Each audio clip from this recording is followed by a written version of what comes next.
कामयाब होना आखिर किसका सपना नहीं होता।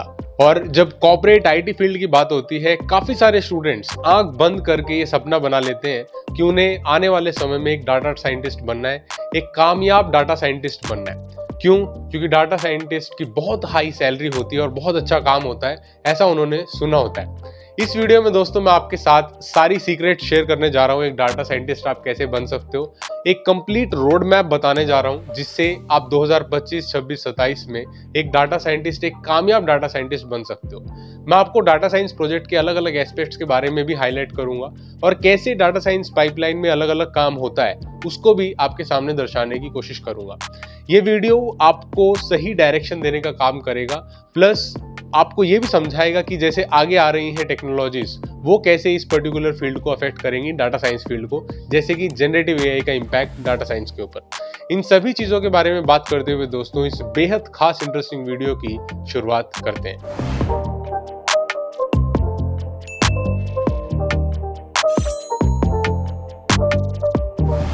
यहाँ पे आप लिखा हुआ देख सकते हो दोस्तों, data scientist road map, future is here.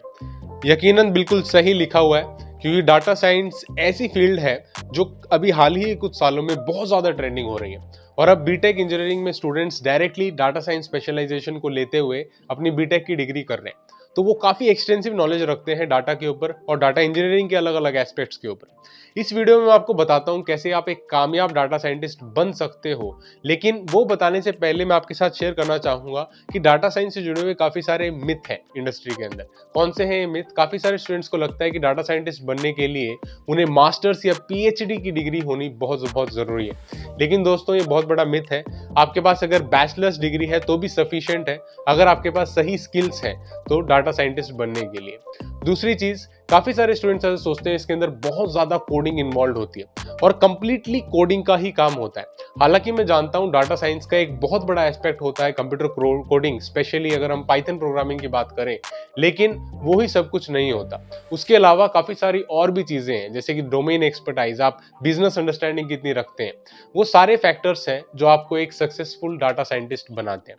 अब पहले एक और सवाल को भी यहाँ पे ले लेते हैं कि डाटा साइंटिस्ट आखिर बनना ही क्यों है। दोस्तों अगर आप आईटी फील्ड में लैंड होना चाहते हो और 2025 की अगर बात करें तो जनरेटिव एआई का दौर है, ठीक है, हर जगह जेन एआई फैल चुका है और डाटा साइंस इंडस्ट्री में भी हर एस्पेक्ट को जनरेटिव एआई थोड़ा थोड़ा बेटर बनाने की कोशिश कर रहा है। और डाटा साइंटिस्ट बनना एक ऐसी फील्ड हो सकती है काफ़ी सारे स्टूडेंट्स के लिए, एक ऐसी एस्पायरिंग जॉब अपॉर्चुनिटी या रोल हो सकती है जो उन्हें लगेगा कि उन्हें एक सेफ बेसिकली कैरियर आगे दे सके। दोस्तों कॉर्पोरेट में क्या आगे होगा ये तो किसी के पास इसका जवाब नहीं है, लेकिन अभी के लिए जो देखा जा रहा है, डेफिनेटली आई कैन पर्सनली से यू कि डाटा साइंस का कैरियर बहुत अच्छा होने वाला है, प्रोवाइडेड आपका डाटा को लेके बेसिक इंटरेस्ट है तो। ठीक है, आप बेसिक इंटरेस्ट रखते हैं उस इंट्यूशन में, जो अलग अलग इंसाइट्स आप डाटा से लेके आ पाते हैं, तो ही इस फील्ड में आना, तो आपके लिए फील्ड बहुत बहुत इंटरेस्टिंग होने वाली है। चलो दोस्तों मैं अब आपको एक एक एस्पेक्ट समझाने की कोशिश करता हूँ। यहाँ पे एक डायग्राम है, यहाँ पे आप साफ साफ देख सकते हो कि डाटा साइंस जो है it is a combination of lot of things, जैसे कि मैथमेटिक्स, फिर जो है कंप्यूटर साइंस और डोमेन एक्सपर्टाइज। ये इंपॉर्टेंट हो जाता है, काफी सारे स्टूडेंट्स को लगता है सिर्फ कंप्यूटर साइंस ही इंपॉर्टेंट है। ठीक है, कंप्यूटर साइंस के साथ साथ दोस्तों मैथमेटिक्स एक इंपॉर्टेंट रोल प्ले करती है और उसी से एक फील्ड का जन्म हुआ था जिसे बोलते हैं मशीन लर्निंग, जो काफी ट्रेंडिंग है। आप लोग अक्सर जो है मशीन लर्निंग एआई के पीछे जाते हो आंख बंद करके, बिना सोचे समझे कि वो क्या है, but it is really very important thing. फिर क्या है, अगर आपके पास डोमेन एक्सपर्टाइज होती है, domain expertise also plays a very very important role.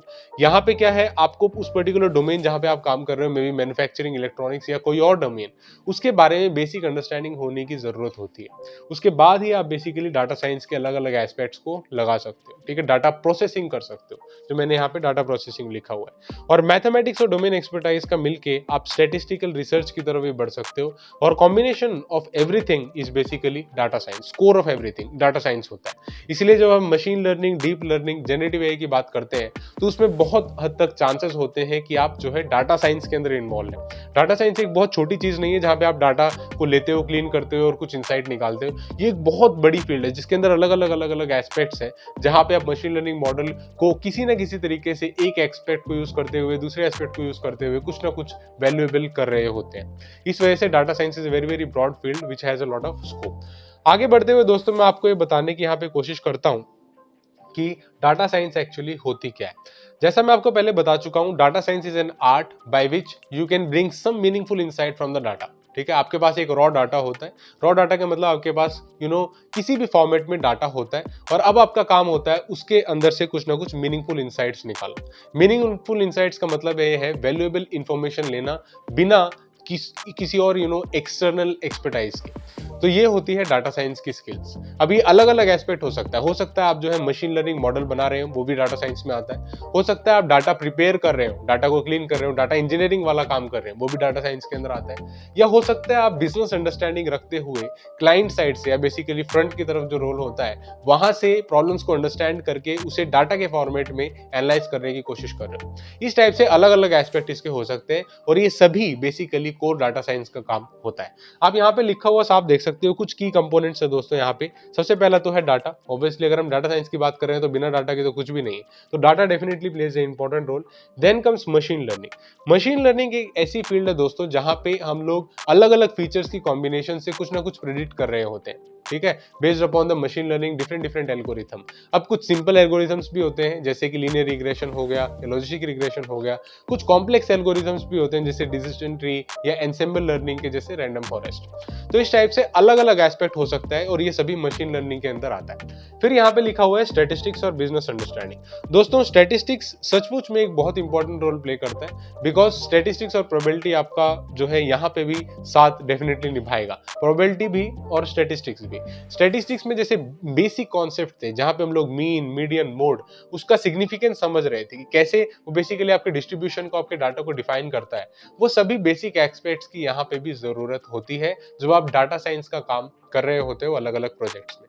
ठीक है, उसके बाद दोस्तों रियल वर्ल्ड एप्लीकेशन। आप जानते हो कि डाटा साइंस हर तरह अब जो है फैल चुका है, हर इंडस्ट्री के अंदर जा चुका है। Health care industry, automation, e commerce, हर तरीके की इंडस्ट्री में आगे जा रहा है, और एक्चुअली डाटा साइंस की मदद से हम चीजों को और बेटर बना पा रहे हैं। ठीक है, this is all together A different thing कि जॉब्स जा रही हैं और जॉब्स ट्रांसफॉर्म हो रही हैं, लेकिन हम जो है एग्जिस्टिंग प्रॉब्लम्स को सॉल्व कर पा रहे हैं एक बेहतर तरीके से। ठीक है, हम डाटा को यूज करके कुछ ना कुछ वैल्यूएबल काम कर पा रहे हैं, and that's what actually matters the most. उसके बाद दोस्तों तीसरे पॉइंट मैंने यहाँ पे लिखा हुआ है रोल ऑफ डाटा साइंस। अब डाटा साइंस ऐसा मत समझना कि data scientist is the only thing. As a data scientist आपको बहुत सारे अलग अलग काम करने पड़ सकते हैं, जैसे कि कभी कभार आप डाटा इंजीनियरिंग में इन्वॉल्व होते हो। ठीक है, बिगनिंग में जब आप काम करते हो जरूरी नहीं आप डायरेक्टली डाटा साइंटिस्ट बन जाओ, कभी कभार आप डाटा इंजीनियरिंग में कुछ एक्सपीरियंस लेते हो, उसके बाद जब आप डाटा से यूज टू हो जाते हो, उसके बाद में भी आप जो है डाटा साइंटिस्ट के रोल में आते हो। कभी कभार आप जो है कोई और आपका काम होता है, जैसे कि एनालिस्ट का काम होता है, डाटा एनालिस्ट वाला काम हो सकता है, या मशीन लर्निंग एल्गोरिथम से आप काम कर रहे हो तो एमएल इंजीनियर आप होगे, जहां पे आप मशीन लर्निंग मॉडल को बिल्ड कर रहे होगे, डिप्लॉय कर रहे होगे। काफी सारे अलग अलग एस्पेक्ट्स होते हैं जहां पे हम डाटा साइंस को बेसिकली यूज कर रहे होते हैं। तो डाटा साइंस का बेसिक मतलब समझो कि डाटा साइंस में क्या है, हम लोग डाटा से कुछ ना कुछ मीनिंगफुल निकालने की कोशिश कर रहे हैं। अब इसमें अलग अलग रोल्स हो सकते हैं। ठीक है, there can be an number of roles in data science, and apart from that उसकी एप्लीकेशन भी बहुत अलग अलग हो सकती है, अलग अलग इंडस्ट्रीज में उसका यूज हो सकता है। ठीक है, ये चीज यहाँ पे क्लियर हो जाती है। तो आगे बढ़ते हैं और इसके कोर कंपोनेंट्स को समझने की कोशिश करते हैं। दोस्तों डाटा साइंस के अंदर कुछ बेसिक कंपोनेंट्स हैं। ठीक है, जो 3 कंपोनेंट मैंने हाईलाइट किए हैं उसमें सबसे पहला आता है मशीन लर्निंग। जैसा कि मैं आपको बता रहा था, आपके डाटा के अंदर कुछ ना कुछ फीचर्स होंगे जिसकी मदद से आप कुछ ना कुछ प्रेडिक्टर होगा, आप कुछ प्रेडिक्ट कर रहे होंगे।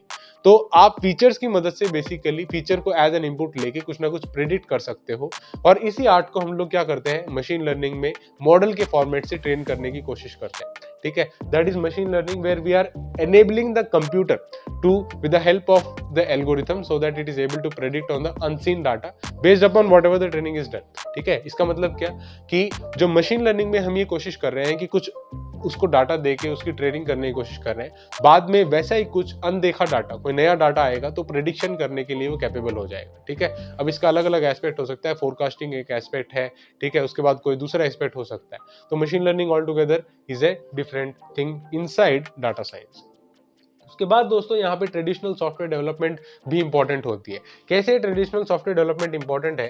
Programming skills really plays a very very important role. ऐसा मत सोचना कि जब आप डाटा साइंस में काम कर रहे होगे as data engineer, ML engineer, AI scientist या फिर डाटा साइंटिस्ट, तो आप जो है प्रोग्रामिंग बिल्कुल आपको करने की जरूरत नहीं पड़ेगी।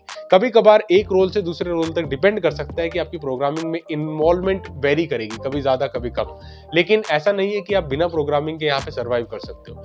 As a data scientist it is important to know कुछ बेसिक प्रोग्रामिंग आपको डेफिनेटली आनी चाहिए। इनफैक्ट अगर ज्यादा आएगी तो ज्यादा बेटर है, आप चीजों को और ज्यादा बेटर समझ पाएंगे कि कौन सी प्रॉब्लम सॉल्व हो सकती है, उस प्रोग्रामिंग की बेसिकली कोर स्ट्रेंथ को समझ पाएंगे। इसलिए programming skills also very important. और आप किसी प्रोग्रामिंग लैंग्वेज को चुन सकते हो, वो कोई बैरियर यहाँ पे नहीं है। आप पाइथन को सीखना स्टार्ट कर सकते हो या आर को सीखना स्टार्ट कर सकते हो, कोई भी जो आप जिसमें फेमिलियर हो या जो आपको पसंद हो वो लैंग्वेज यहाँ पे स्टार्ट कर सकते हो।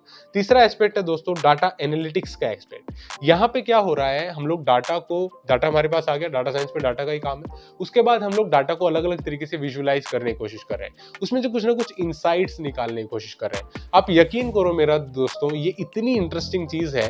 कभी कभार आपके पास मैन्युफैक्चरिंग प्लांट्स का या किसी अलग जगह का डाटा आ रहा होगा और आप उस डाटा को देखते हुए ही उसके बारे में इतना कुछ बता दोगे उस पर्टिकुलर जगह के बारे में जिसका वो डाटा है, कि वहां पे जो लोग गए हुए हैं शायद उन्हें भी उस बारे में नहीं पता होगा। सो इतना ज्यादा इंपॉर्टेंट होता है जब आप डाटा से इंसाइट्स निकालते हैं। It is so much valuable. So data एक ना एक अलग अलग चीजों को अनफोल्ड करता रहता है, नए नए रहस्य को सॉल्व करता रहता है।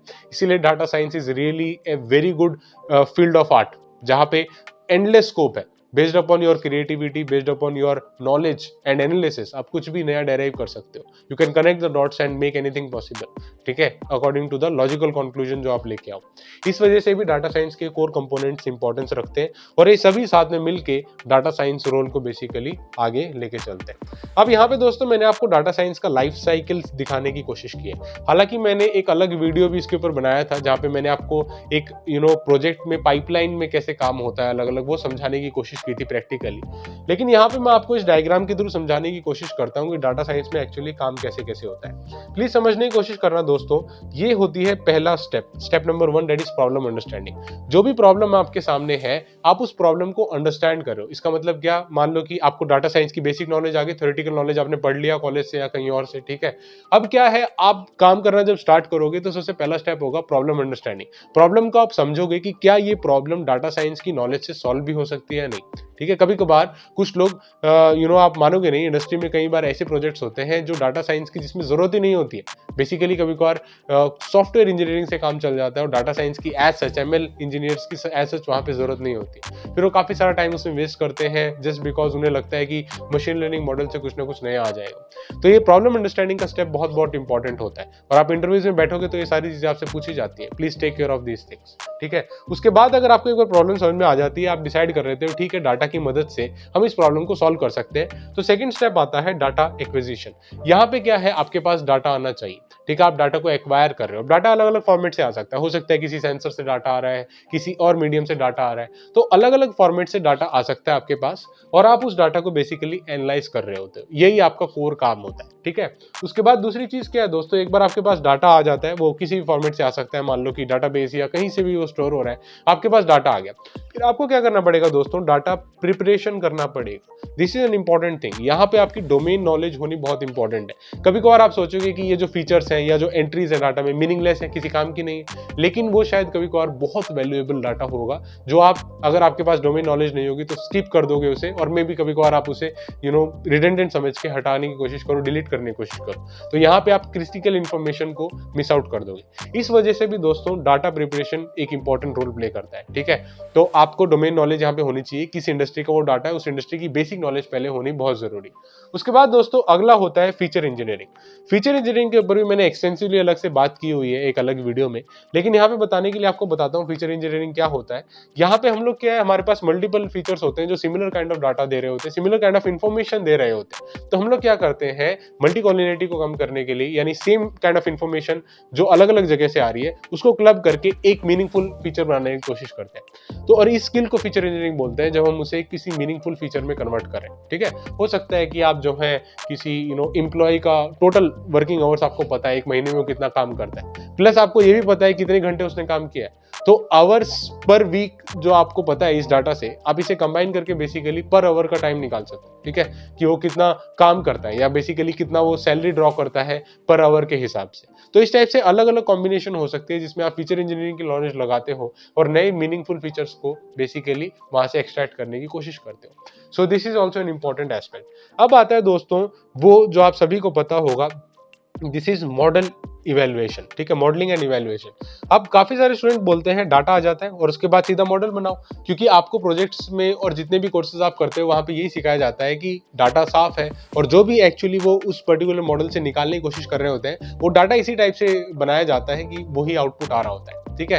तो आपको लगता है कि सब कुछ ऐसे होता है, लेकिन इंडस्ट्री में सब कुछ ऐसा नहीं होता। पहले आपको डाटा को क्लीन करना पड़ता है, बहुत ही डर्टी डाटा होता है, बिलीव मी। आपको डाटा को क्लीन करना पड़ता है, डाटा इंजीनियर्स का दिमाग उसमें ही खराब हो जाता है। और उसके बाद जो है आपको डाटा प्रिपेयर करना होता है, मीनिंगफुल डाटा निकालना होता है, फीचर इंजीनियरिंग करना होता है, उसके बाद ईडीए भी करना होता है, एक्सप्लोरेटरी डाटा एनालिसिस, ताकि आप डाटा को समझ सको, ठीक है। फिर जाके कहीं ना कहीं मॉडलिंग का पार्ट आता है, ठीक है। मॉडलिंग इतना बाद में आता है। तो आप फाइनली जो है बेस्ट मशीन लर्निंग मॉडल को यहाँ पे समझने की कोशिश कर रहे हो, कौन सा बेस्ट प्रिपरेशन हो सकता है, कौन सा बेस्ट रिजल्ट आपको दे सकता है।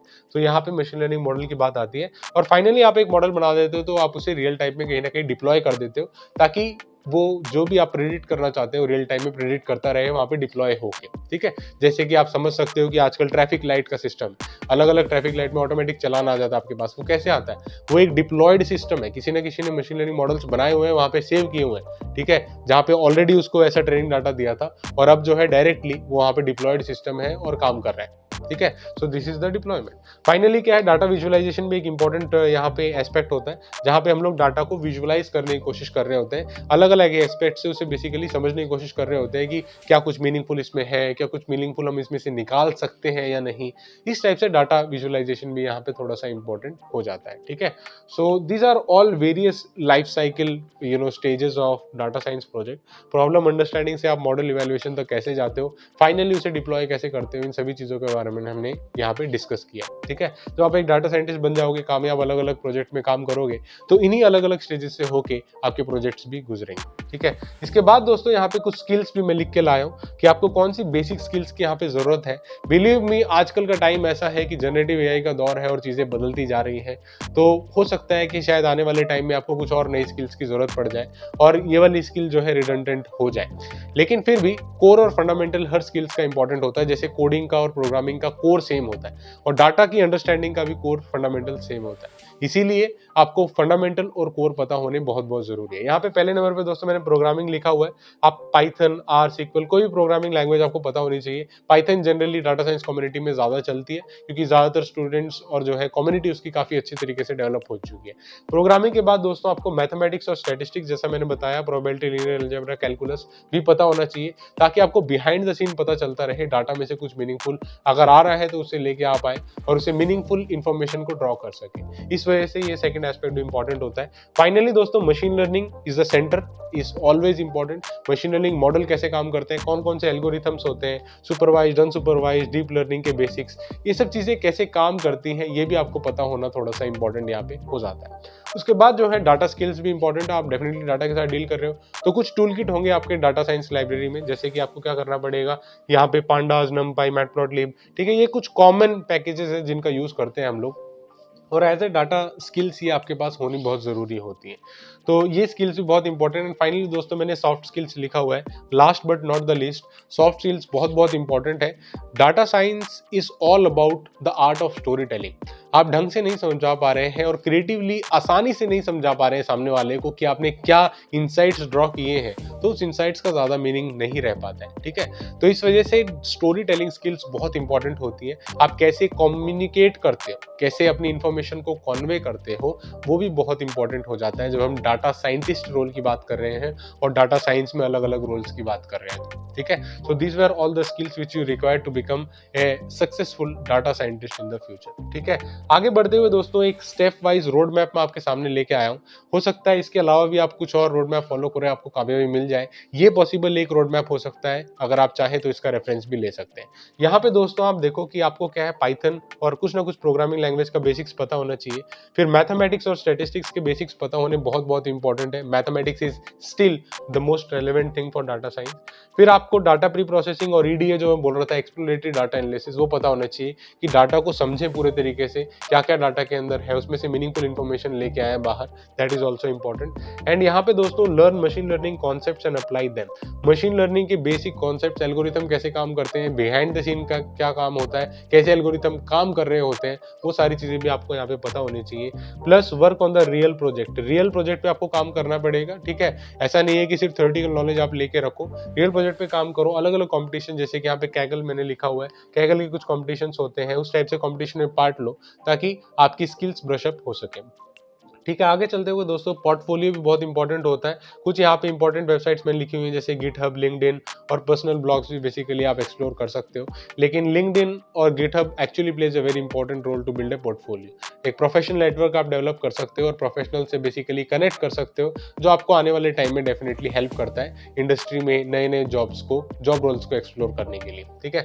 उसके बाद दोस्तों फाइनली आपको क्या करना पड़ेगा, इंटर्नशिप्स करनी पड़ेगी और hackathons plays a very important role. जैसा मैं बता रहा था, रियल लाइफ प्रॉब्लम को सॉल्व करना है तो वो आपको अपॉर्चुनिटी हैकाथॉन दे सकता है, जहां पे गवर्नमेंट और डिफरेंट ऑर्गेनाइजेशंस अपने बेसिकली रियल लाइफ प्रॉब्लम्स को लिस्ट करते हैं, जहां पे आप अपनी क्रिएटिविटी से आप उन्हें सॉल्व कर सकते हो, अपनी एग्जिस्टिंग टेक्निकल नॉलेज से कुछ ना कुछ सॉल्यूशन दे सकते हो। So that's where it plays a very very important role, and definitely internships तो डेफिनेटली इंपॉर्टेंट वहां पे होती ही है, ठीक है। आगे चलते हैं और एक और इंपॉर्टेंट एस्पेक्ट के बारे में बात करते हैं, जेन एआई इम्पैक्ट। अब बहुत सारे लोग सवाल उठाएंगे, हाथ खड़ा करके पूछेंगे कि अभी आने वाले टाइम में तो जनरेटिव एआई कोड लिख ही पा रहा है, ठीक है, डाटा को भी एनालाइज कर रहा है, डाटा एनालिसिस प्री प्रोसेसिंग भी करके दे रहा है, डाटा साफ करके भी दे रहा है, तो दिक्कत ही क्या है, हमें क्यों सीखना पड़ेगा ये सारी चीजें जो मैंने बताई।